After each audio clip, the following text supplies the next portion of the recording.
Hey guys, welcome back to the channel.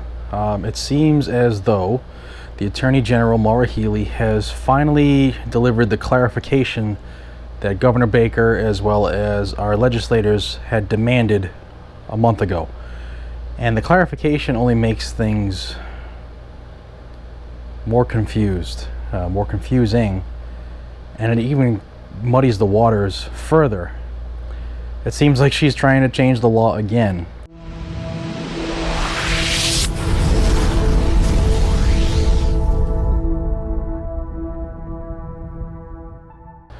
Sometime either yesterday afternoon or today, Maura Healey updated her portion of the state webpage with the document that's called Guns That Are Not Assault Weapons.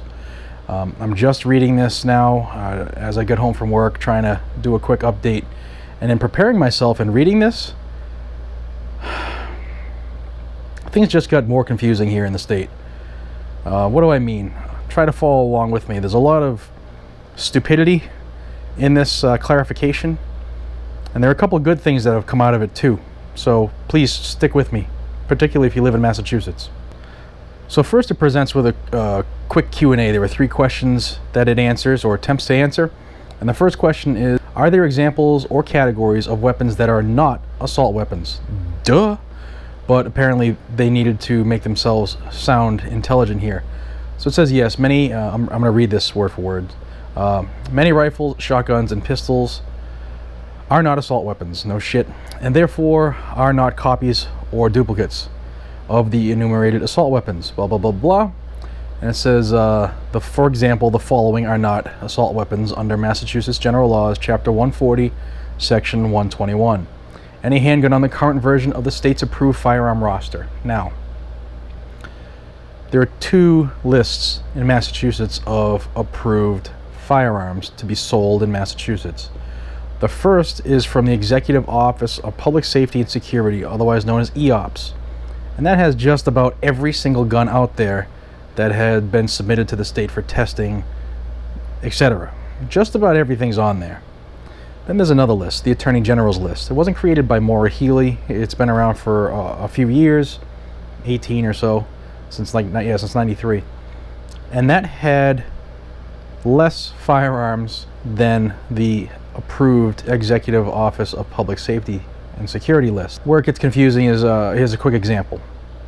On the EOPS list, Glock is approved to be sold in Massachusetts. On the Attorney General's list, Glock is not approved to be sold in Massachusetts.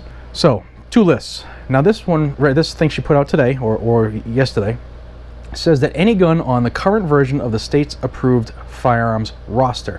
Now, when I open that, it is the approved firearms roster 08-2016, which means she just updated it, and this says this roster supersedes all previous rosters. If you're an FFL in Massachusetts, or you sell guns to people in Massachusetts through whatever, online purchases to an FFL transfer, pay attention, because this is going to directly benefit your business.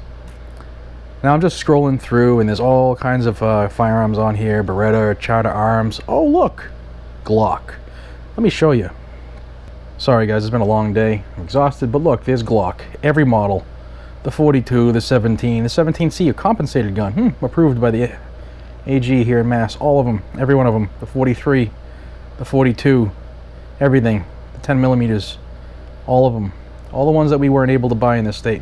There it is in black and white. They're approved on her list that was effective August of 2016, and it supersedes the old list. So anybody purchasing firearms in Massachusetts, you can now purchase a Glock right there in her own document, black and white. Gentlemen, if you own, ladies, if you own a firearms retail establishment, if you're an FFL, you can sell Glocks to Massachusetts residents legally. It's right there on her webpage. So back to the clarification stuff. She also goes on to say that any .22 caliber rifle is not an assault weapon.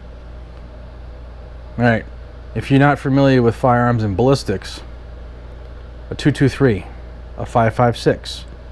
A .556 is a .223. It's the metric equivalent of the measurement. The only difference is bullet weight. That is the AR's round. Majority of the ARs shoot the .556 or the .223. Now, what am I saying that for? 223 and the 5.56 are 22 caliber bullets. So she's saying in one corner of her mouth that a 22 caliber, I'll read it, any 22 caliber rifle is not an assault weapon. But an AR is an assault weapon, but it shoots a 22 caliber bullet.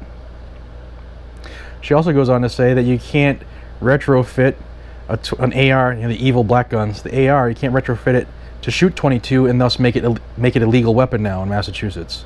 It's like this. It's so obvious that she doesn't know what the hell she's talking about. She's ignorant, and the stupidity is just amusing. The rest of it says, the Ruger Mini 14 or any substantially similar weapon, or the hundreds of rifles and shotguns listed on Appendix A. And Appendix A was like lever action rifles, center fire rifles, stuff like that, like the Remington 700s, etc., similar type rifles. Also bolt actions and stuff like that. Also says that any of the bolt action, manual bolt, pump, lever, slide action, all those are not considered assault weapons. No, duh. Here's another thing. Semi-automatic shotgun. Now, there's been a lot of gray area now since her stupid enforcement notice came out last month of what exactly is covered under her new ban. And for shotguns, it says right here, any semi-automatic shotgun that cannot hold more than 5 rounds of ammo in a fixed or detachable magazine. So a 5-round or less semi-automatic shotgun is good to go now. Any semi-automatic rifle that cannot accept a detachable magazine that holds more than 5 rounds of ammo. Now, in going over her notice today and the list that she has linked to it, there's a lot of inconsistencies. Inconsistencies such as the 22 caliber bullet is not an assault weapon, but a 223 and a 5.56 is, even though that's a 22 caliber bullet. Appendix A, in which she says all the lever action and slide action and pump action rifles are not obviously assault weapons. The date she has is 1994, but that Appendix A actually came out in 1993. Big question we have in the state is transferring firearms. If I do a private sale, I transfer that firearm to that other legal gun owner who had a background check, who has a license, etc. We're currently being threatened with a 10-year felony for doing that, even though the Massachusetts law says it's 100% legal.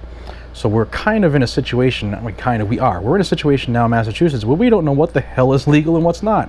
Do we follow the law as it's written in the Massachusetts general laws and has been accepted by all the courts over the last 18 years? Or do we just follow this enforcement notice from an attorney general who's in the executive branch and doesn't have the ability to do what she did? The whole time the governor is saying silent, saying that she has the ability to do this, because even the governor doesn't know what the executive branch or the judiciary branch is. It's amazing. It's amazing. So like always, I'll have a link to this debauchery in my description. Also, if you're in the market for a new Glock in Massachusetts, maybe that 17M that I had in my video the other day, check that thing out. I'll put a link up here floating around. The new FBI Glock or the Gen 5 preview. Which one is it going to be? But it's the Glock 17M. Everything's up in the air right now in Massachusetts. I'm trying constantly, calling my contacts, trying to get everything I can for you guys and trying to get it out as soon as I get it. We still have a long fight ahead of us in Massachusetts. There's some positive steps being taken, but that action is going to take time. Time that none of us want to take. So hopefully our legislature can kick into high gear and overturn her ruling by themselves. We'll see. I do have an interview set up with a couple legislators coming up soon, so pay attention to the channel. You might want to subscribe to keep track of that. Also, I'm floating the idea of starting a GoFundMe, and the GoFundMe I am going to set up is I've had a lot of people across country ask how they can help, who they can donate to.